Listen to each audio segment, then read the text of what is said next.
How can I help you? Do you have an appointment? Yes, this is my first time getting a tattoo, so I'm a bit nervous. And I have a couple questions. Is that all right? That's fine. It's normal to have questions. I believe I talked to you on the phone, but I didn't get a price.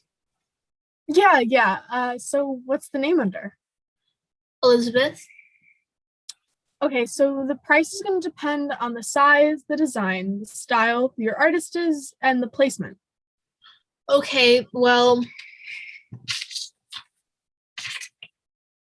um, here's my design. Is it possible that one of your artists can do something like this? Yeah, of course. I can draw it up for you and we can discuss the placement and the prices. So, how did you get into tattooing? I majored in graphic design in college and I couldn't find good work and I was kind of into tattooing. So I went to my local tattoo shop and applied for an apprenticeship. 5 years later, I'm here making 37K a year. Wow, I didn't know tattooing paid that well. How much do you usually charge per tattoo? Well, usually I charge from $50 to $450 a tattoo. Depending on the size, style, and placement. So, what do you do as a tattoo artist? Well, I insert a bundle of needles filled with ink and quickly insert and remove the needles into the skin, which creates a permanent image on the body. Are you ready for your tattoo? I don't know. What are those? Uh, those are some tattoo history books. Oh, I didn't know you needed to know the history to be a tattoo artist. You don't, it just helps to know about the long and interesting history of tattooing. Tell me something about it? Sure. Well, the English word comes from the Polynesian word tatau and was popularized in 1769 by English Captain James Cook. The captain's story started a craze in Victorian English high society. Even Queen Victoria had a tattoo of a tiger fighting a python. But tattooing was also used to hurt people. The reason that tattoos are so taboo in Japan is because Japanese inmates would be forcibly tattooed. And when they got out of prison, many Yakuza members would cover them up with beautiful traditional art. So tattooing got linked to the Yakuza. Even the tattoo machine evolved. The electric tattoo machine was based on Thomas Edison's stencil machine from 1876 and patented by Samuel O'Reilly on December 8th, 1891. Wow, that's really interesting. Yeah, it is. Are you ready now? I'm still a bit scared. I did some research and it looks like a lot of bad things could happen because of a tattoo. I know I sound silly. No, you don't. There are a lot of bad things that could happen. You have a right to be scared.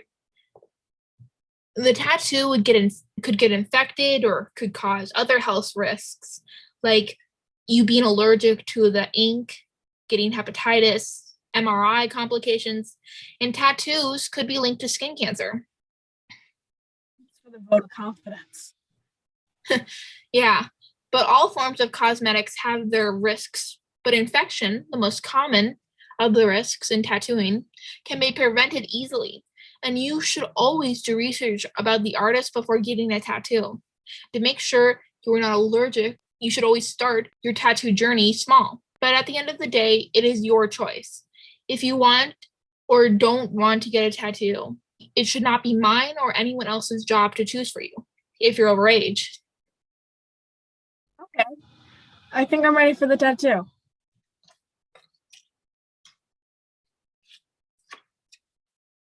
What is that? It's isopropyl alcohol, otherwise known as rubbing alcohol. What does it do? Well, I'm using it to disinfect to clean the skin. Oh, okay, that makes sense. So my skin doesn't get infected, right? Yes, so I can have a clean surface to work on. It's basically just used as a cleaning solution, but can also be used in cosmetics like aftershave. I have a quick question before you start. Of course, what's up? Uh, what's in the tattoo ink?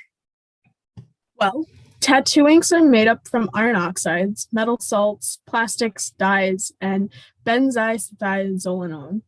What's benzisothiazolinone?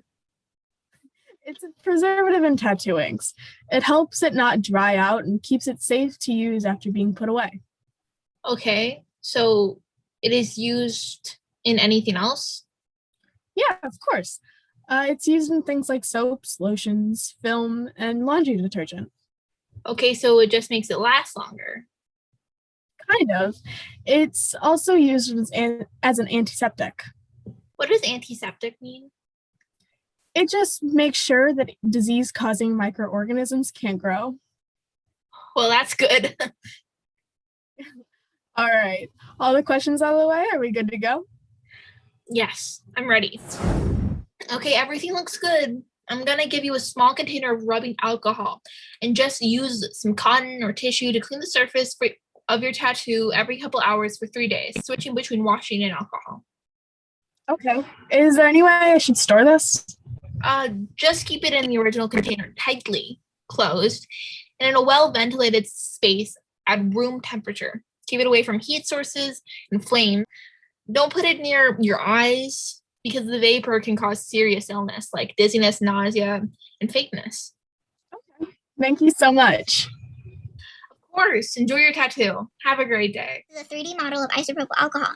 It has 8 hydrogen, 3 carbon, and 1 oxygen. It has 11 singular bonds and 0 double bonds. It is mostly nonpolar, except for the oxygen, which makes it polar. Because oxygen and hydrogen are bonded, they can create a hydrogen bond. Some physical properties of it is that at room temperature, it is a liquid. It has a high boiling point of 180 degrees Fahrenheit and a melting point of negative 127 degrees Fahrenheit. It also has an evaporation rate of 21, which is higher than water. It is also reactive to many different oxidizing agents or oxygen. From all the information that I've gathered, I still think that isopropyl alcohol or rubbing alcohol should still be continued, since it has such a diverse range of uses, including cleaning surfaces and cleaning wounds that can save lives. Rubbing alcohol, or more specifically isopropyl alcohol, is made from hydration of propylene using water as a catalyst at high pressure. The molecule benzisothiazolinone is polar due to the oxygen, sulfur, and nitrogen. It is a flat molecule with the oxygen coming off of a sulfur atom in a different direction. Benzisothiazolinone is made up of 5 carbon-hydrogen bonds with a carbon-nitrogen bond, a sulfur-nitrogen bond, an oxygen-sulfur bond, and a sulfur-carbon bond. There are 5 double bonds and 11 single bonds. In benzisothiazolinone, there are 16 sigma bonds and 5 pi bonds. The melting point of benzisothiazolinone is 316.4 degrees Fahrenheit. The estimated time for the molecule to completely evaporate is around 23 hours. Benzisothiazolinone is an off-white to yellowish liquid at room temperature. To store benzisothiazolinone, you need to keep it in a tightly closed container in a dry and well-ventilated space.